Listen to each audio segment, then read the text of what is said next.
मनोवैज्ञानिक परामर्श का उद्देश्य व्यक्ति की मानसिक, भावनात्मक और व्यवहारिक समस्याओं को समझना और उन्हें हल करने में सहायता करना होता है। यह प्रक्रिया परामर्शदाता, काउंसलर और परामर्शार्थी क्लाइंट के बीच विश्वास, सहानुभूति और समझदारी पर आधारित होती है।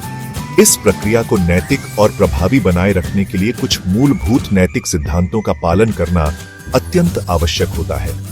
मनोवैज्ञानिक परामर्श में नैतिकता का आशय उन मानदंडों, सिद्धांतों और आचार संहिताओं से है जो यह सुनिश्चित करते हैं कि परामर्शदाता अपने कार्य में ईमानदारी, गोपनीयता, निष्पक्षता और जिम्मेदारी का निर्वहन करे। गोपनीयता मनोवैज्ञानिक परामर्श की सबसे महत्वपूर्ण नैतिक जिम्मेदारियों में से एक है।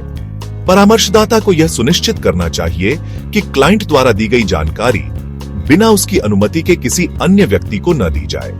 यह विश्वास का आधार है और इसके बिना परामर्श प्रक्रिया सफल नहीं हो सकती। हालांकि कुछ अपवाद स्थितियां होती हैं, जैसे यदि क्लाइंट स्वयं को या किसी अन्य को नुकसान पहुंचाने की योजना बना रहा हो, यदि कोई कानूनी बाध्यता हो जैसे कोर्ट के आदेश पर, यदि कोई बाल शोषण, घरेलू हिंसा या अपराध से संबंधित मामला सामने आए।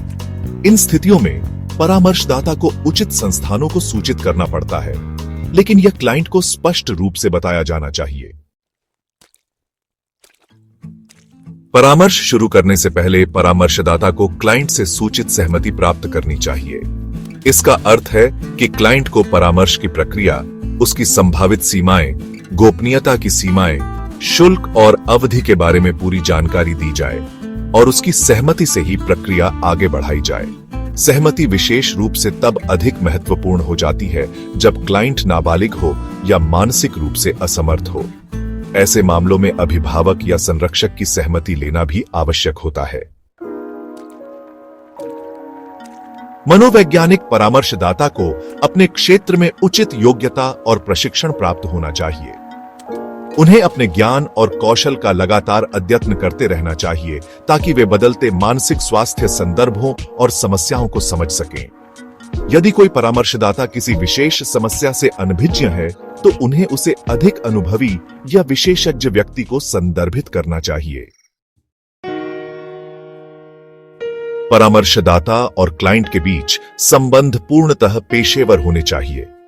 परामर्शदाता को भावनात्मक, सामाजिक या शारीरिक रूप से किसी भी प्रकार के गैर पेशेवर संबंध से बचना चाहिए। ऐसा करना नैतिकता का उल्लंघन है और यह क्लाइंट की भलाई को प्रभावित कर सकता है। व्यक्तिगत लाभ के लिए किसी भी प्रकार की प्रेरणा, जैसे आर्थिक, सामाजिक या यौन लाभ लेने की कोशिश न केवल अनैतिक है, बल्कि यह कानूनन भी अपराध हो सकता है। हर क्लाइंट को उसकी पृष्ठभूमि, जाति, लिंग, धर्म, आर्थिक स्थिति या यौन अभिविन्यास की परवाह किए बिना समान सम्मान और निष्पक्षता के साथ देखना नैतिक जिम्मेदारी है। भेदभाव, पूर्वाग्रह या निर्णयात्मक व्यवहार परामर्श प्रक्रिया को नुकसान पहुंचा सकता है। मनोवैज्ञानिक को हर व्यक्ति की स्वायत्तता, उनकी भावनाओं और दृष्टिकोणों का सम्मान करना चाहिए। परामर्शदाता को अपने काम में पारदर्शिता रखनी चाहिए। यदि किसी समस्या को हल करने में अधिक समय लगेगा या यदि परामर्श की सीमाएं हैं, तो क्लाइंट को स्पष्ट रूप से बताना चाहिए। झूठे वादे, गलत जानकारी या असत्यापित उपचार विधियां नैतिकता का उल्लंघन करती हैं। परामर्शदाता को अपने कार्यों के लिए पूरी तरह जिम्मेदार होना चाहिए। यदि कोई गलती होती है या कोई नैतिक मुद्दा उत्पन्न होता है, तो उसे स्वीकार करके आवश्यक सुधारात्मक कदम उठाने चाहिए। नैतिकता का यह पहलू आत्मनिरीक्षण और आत्म जवाबदेही को प्रोत्साहित करता है। मनोवैज्ञानिक परामर्श में सांस्कृतिक विविधता का सम्मान अत्यंत आवश्यक है। परामर्शदाता को विभिन्न संस्कृतियों, भाषाओं और मूल्यों के प्रति संवेदनशील रहना चाहिए और अपने पूर्वाग्रहों को अपने पेशेवर निर्णयों में नहीं आने देना चाहिए। क्लाइंट से संबंधित जानकारी का सुरक्षित और गोपनीय रिकॉर्ड रखना भी एक नैतिक जिम्मेदारी है। ये रिकॉर्ड भविष्य में संदर्भ के लिए आवश्यक हो सकते हैं, लेकिन इन्हें केवल अधिकृत व्यक्ति ही देख सकते हैं। रिकॉर्ड को सुरक्षित स्थान पर रखना और अनावश्यक जानकारी को समय पर नष्ट कर देना भी नैतिकता का हिस्सा है। यदि कोई परामर्शदाता अनुसंधान करता है या किसी केस स्टडी को प्रकाशित करता है, तो क्लाइंट की पहचान गोपनीय रखनी चाहिए और उसकी अनुमति लेना अनिवार्य होता है।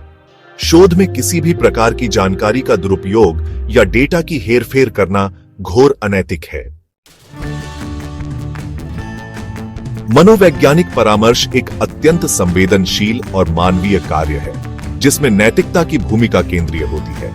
नैतिकता न केवल परामर्श प्रक्रिया को संरचित और सुरक्षित बनाती है, बल्कि यह परामर्शदाता और क्लाइंट के बीच विश्वास को भी मजबूत करती है। एक नैतिक परामर्शदाता ही अपने क्लाइंट की सही मायनों में मदद कर सकता है और समाज में मानसिक स्वास्थ्य के क्षेत्र को सकारात्मक दिशा में ले जा सकता है। इसलिए नैतिकता को न केवल एक दिशा निर्देशक मानना चाहिए, बल्कि उसे परामर्श की आत्मा समझकर उसका पालन करना चाहिए।